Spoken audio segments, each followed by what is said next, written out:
Hello everyone, and I welcome you all to the Prep Board. So in this video, we will be talking about 25 current affairs of March 2022. There are many international news, national news, sports related news, and other kind of news were very famous and were very popular during March 2022.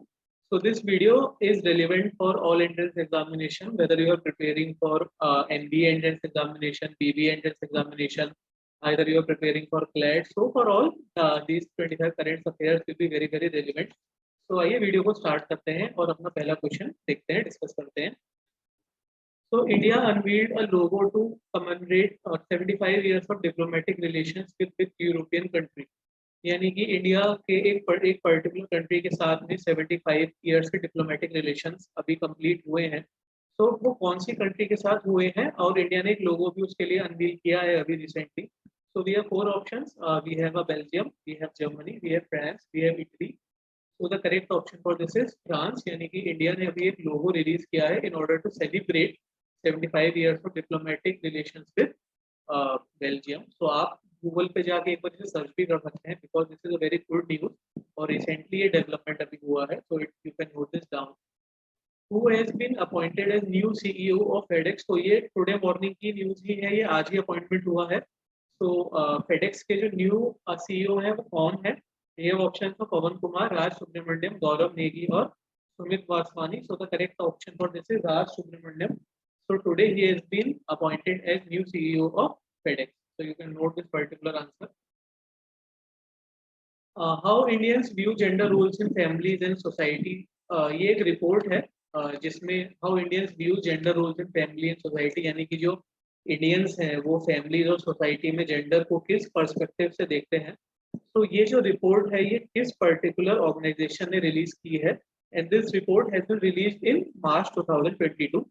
तो जो हमारे पास options हैं यहाँ पे देखिए, NITI Aayog, UNICEF, Pratham foundation और Pew research centre. So the correct option for this is Pew research centre. यानी कि ये जो हमारे पास में रिपोर्ट है ये पीयू रिसर्च सेंटर ने रिलीज की है. और गाइस इसके साथ में नीति आयोग, यूनिसेफ और प्रथम फाउंडेशन की जो इम्पोर्टेंट रिपोर्ट्स हैं वो भी आपको पता होनी चाहिए कि उन्होंने रिसेंट में कौन सी रिपोर्ट अनाउंस की है, रिलीज की है, because these also are very important organisations. So correct option for this one is Pew Research Center. You can note this answer. Zaporizhzhia nuclear power plant, which is in news recently, is located in which country? देखिए काफी hot topic है ये, और ये अभी recently news में भी काफी चला है कि ये कौन सी कंट्री में सिचुएटेड है. ऑप्शन है रशिया, यूक्रेन, अफगानिस्तान और बेलारूस. तो जो ज़ैपोरिज़्ज़िया न्यूक्लियर प्लांट जो है वो सिचुएटेड है यूक्रेन के अंदर. तो this is the correct option for this. और क्योंकि ये रशिया और यूक्रेन वॉर से रिलेटेड है, so again it is a very good question which can be asked in any entrance examination. So you can note the correct answer, that is Ukraine. आगे बढ़ते हैं. Which institute released draft guidelines for transforming higher education institution into multidisciplinary institution? यानी कि अभी एक particular institution ने एक release की है ड्राफ्ट जिसमें कि वो हायर एजुकेशन इंस्टीट्यूशंस को मल्टी डिसिप्लिनरी इंस्टीट्यूशन में ट्रांसफॉर्म करने वाले हैं. तो ये जो रिपोर्ट है किसने रिलीज की है? तो ऑप्शंस है हमारे पास में यहाँ पे AICTE, UGC, NCERT और NAAC. So the correct option for this is UGC, यानी कि जो यूनिवर्सिटी ग्रांट कमीशन है हमारा, यूनिवर्सिटी ग्रांट कमीशन, तो उन्होंने ये पर्टिकुलर रिपोर्ट को रिलीज किया है. और इस पर्टिकुलर रिपोर्ट के अंदर और इस पर्टिकुलर इनिशिएटिव के अंदर जो भी हमारे पास में हायर एजुकेशन के इंस्टीट्यूशन है, गाइस इंपॉर्टेंट है, इसको मार्क कर लीजिएगा. हायर इंस्टीट्यूशन के जो भी हमारे पास में इंस्टीट्यूशन है उनको मल्टी डिसिप्लिनरी इंस्टीट्यूशन में हम कन्वर्ट कर देंगे. सो you can note the correct answer. Which country has been recently added to the grey list of financial action task force? यानी कि कौन सी कंट्री को अभी फाइनेंशियल एक्शन टास्क फोर्स की ग्रे लिस्ट में ऐड किया गया है? So if we talk about our options, then we have Belarus, Russia, UAE और Ukraine. So the correct option for this is UAE, यानी कि यूनाइटेड अरब एमिरेट्स को अभी फाइनेंशियल एक्शन टास्क फोर्स में ऐड किया गया है. You can note this. Kanyakumari wild life sanctuary is located in which state? तो कन्याकुमारी वाइल्ड लाइफ सेंचुरी कौन से स्टेट में लोकेटेड है? ऑप्शन है तमिलनाडु, केरला, आंध्र प्रदेश और तेलंगाना. सो the correct option for this is Tamil Nadu. You can note this particular answer. BCCI has signed which Indian product as official partner for IPL 2022 and 2023? देखिए अभी क्या हुआ है कि जो आईपीएल 2022 हुआ है, तो उस पर्टिकुलर आईपीएल के लिए बीसीसीआई ने एक हमारे पास फाइनेंशियल एजेंसी के साथ टाई अप किया है। तो वो इंस्टीट्यूशन कौन सा है? ऑप्शन है फोन पे, पेटीएम, रुपे और पॉलिसी बाजार। सो the correct option for this is RuPay. So RuPay has been will be the official partner. This is a very important question and can come in any examination. कि ये जो है official partner है हमारा IPL के लिए। And one more thing I would like to tell you, ये question से नहीं है लेकिन again a very important thing that Tata Neu जो है, Tata Neu is also being launched by IPL 2022। So Tata जो है हमारा आईपीएल 2002 का टाइटल स्पॉन्सर है। और जो टाटा जिस ऐप को प्रमोट कर रहा है वो ऐप कौन सी है? वो ऐप है Tata new. Guys very very important question है, आप इसको मार्क कर लीजिएगा। और दूसरा इंपॉर्टेंट क्वेश्चन है जो हमारे पास फाइनेंशियल एजेंसी का टाई अप है वो है रुपे के साथ में। So both are very important. Please mark them. Who is the head of task force set up to look into cases of suicides in Central Armed Police Forces? यानी कि central arm police forces में जो एक task force अभी setup हुई है ताकि वो सुसाइड केसेस को लुक कर सके। तो उस टास्क फोर्स का हेड कौन रहने वाला है? तो head is an IPS officer और उनका जो नाम है हमारे पास में वो क्या है? तो we have options of Shailendra Babu IPS, Vijay Kumar IPS, B S K Kaumudi IPS और Rakesh Asthana IPS. So the correct option for this is BSK Kaumudi IPS. So again, this is a good question. You can note the correct answer. Let's move ahead and discuss next question. Which PSU developed the virtual smart grid knowledge center which were recently launched? यानी कि अभी recently एक public sector unit ने virtual smart grid knowledge centre को launch किया है। तो ये जो है ये कौन से पीएसयू ने अभी लॉन्च किया है? तो ऑप्शन है हमारे पास में एनटीपीसी, आरईसी, पावर ग्रिड और ONGC. So the correct option for this is power grid. Power grid ने ये particular virtual smart grid knowledge centre अभी लॉन्च किया है। You can note the correct answer. National land monetisation corporation functions under the administrative jurisdiction of which ministry? यानी कि जो national land monetisation corporation है ये कौन सी मिनिस्ट्री के अंडर काम करती है? तो हमारे पास ऑप्शंस हैं यहाँ पे ministry of commerce and industry, ministry of finance, ministry of MSME and Ministry of Home Affairs. So the correct option for this is Ministry of Finance. You can note the correct answer. India has recently entered into talks for a free trade agreement with which country? यानी कि India ने अभी free trade agreement किस country के साथ में start करने के लिए टॉक स्टार्ट किया है? ऑप्शन है हमारे पास में ब्राजील, कनाडा, अर्जेंटीना और Sri Lanka. So the correct option for this is Canada. So you can note the correct answer. And guys अगर आपको हमारा कंटेंट अच्छा लग रहा है तो please like our particular video and share this video to all your friends so that बाकी लोग भी इसका बेनिफिट ले सकें। And kindly subscribe to our channel ताकि आगे आने वाले ऐसे इंपॉर्टेंट वीडियोस आपको मिल सके। So we wish all the best to all students and we wish कि आप सबकी लाइफ में बहुत सारी हैप्पीनेस आए and you do great in your career ahead. आपको बहुत सारी सक्सेस मिले and we wish you a very great future.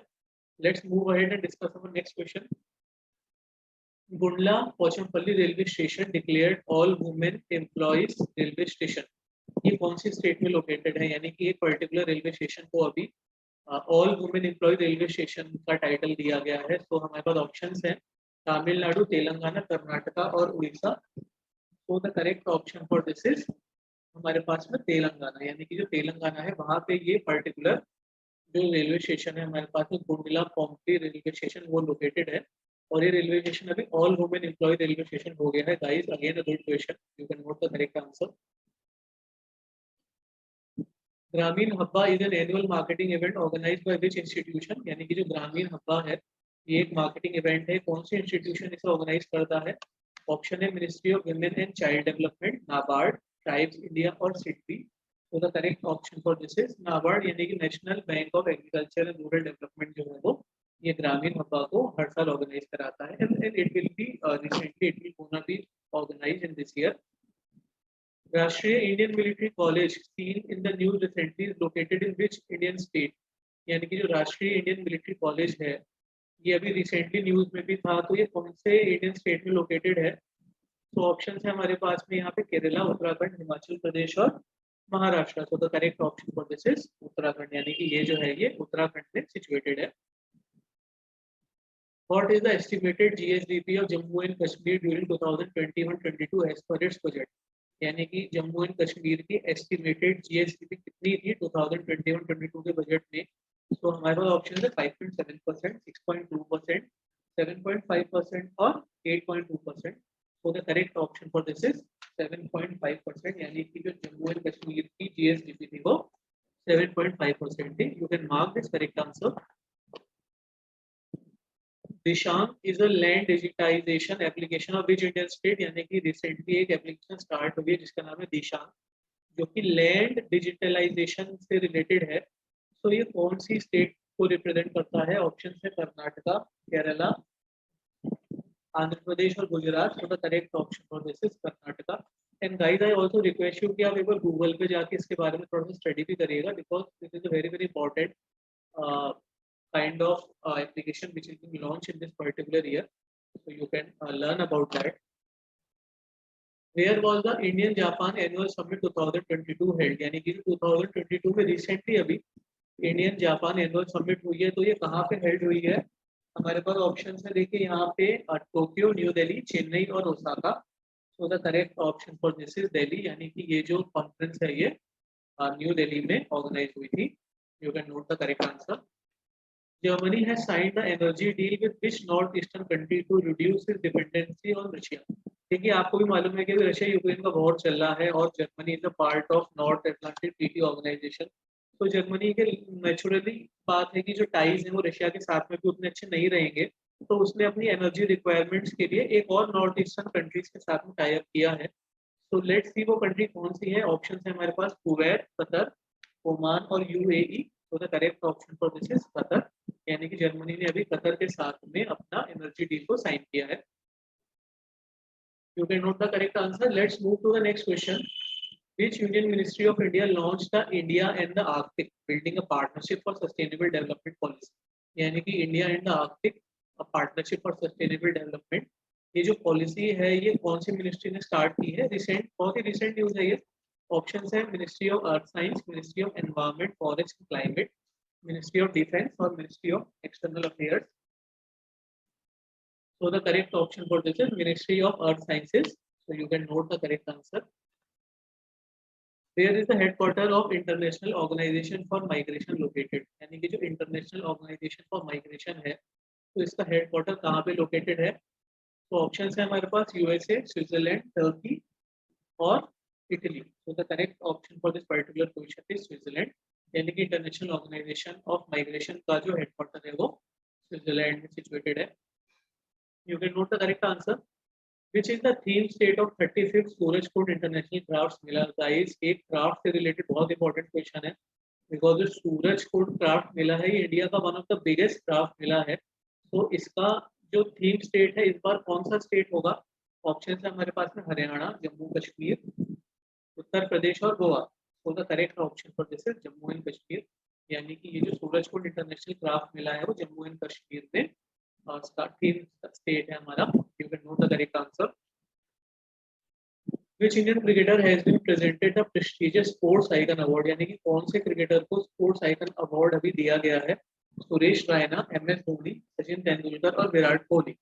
So the correct option for this is Suresh Raina.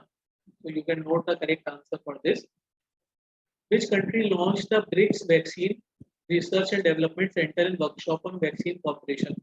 So guys, again this is a very good news related to development of vaccine. देखिए आजकल Covid काफी ज्यादा last year से काफी ज्यादा इसका discrimination था, संक्रमण था इसका, और उसके बाद में काफी सारी डिफरेंट हमारे पास में जर्म्स एंड बैक्टीरिया हैं जिसके अगेंस्ट में वैक्सीन की हमें जरूरत पड़ती रहती है।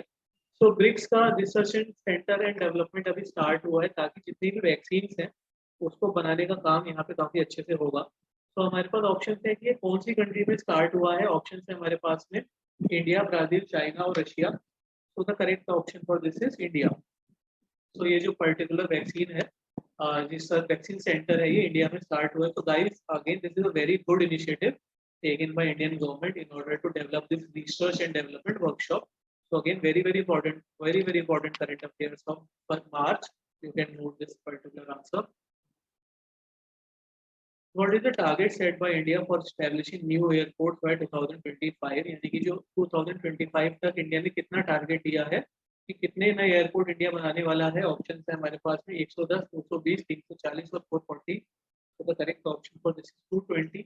एंड गाइस, आपको सबको आई नो कि आपको एविएशन मिनिस्टर का नाम भी पता होगा, जो करेंटली हमारे एविएशन मिनिस्टर है। उन्होंने ये पर्टिकुलर स्टेप लिया है और उनका नाम है ज्योतिरादित्य सिंधिया। तो अगर आपको नहीं मालूम है तो प्लीज से नोट कर लीजिएगा। तो यानी कि जो ज्योतिरादित्य सिंधिया हैं, जो कि इस समय हमारे करंट एविएशन मिनिस्टर हैं, रूलिंग पार्टी बीजेपी के, तो उन्होंने ये हमारे पास में टारगेट लिया है कि न्यू एयरपोर्ट से 2025 तक हम बनाएंगे। दे विल बी 220 एयरपोर्ट, और काफी सारे नए एयरपोर्ट अभी हमने बनाए हैं, जैसे कि चेवार एयरपोर्ट जो है उसका भी अभी फाउंडेशन स्टोन हमारे प्राइम मिनिस्टर ने लेड किया था। So it's gonna be the biggest airport in Asia. Biggest airport जो होगा ये, बिगेस्ट एयरपोर्ट ऑफ एशिया भी ये होने वाला है। So guys, again, this is a very very important thing. So you should know the name of Jyotiraditya Scindia, who is the current aviation minister, and few other things you can also read on internet. And the answer for this particular question is 220 airports will be made by India. So you can note the correct answer. So I hope आपको हमारा आज का video अच्छा लगा, जैसा कि हमने काफी ज्यादा क्वेश्चन इसके अंदर जो इम्पोर्टेंट है वो इसके अंदर प्लेस किए हैं। अगर आपको हमारा वीडियो अच्छा लगा तो please like our video, share this video to your friends and kindly subscribe to our channel, so that आगे आने वाले ऐसे इंपॉर्टेंट वीडियोस भी आपको मिल सके। And wish you all the best for your future.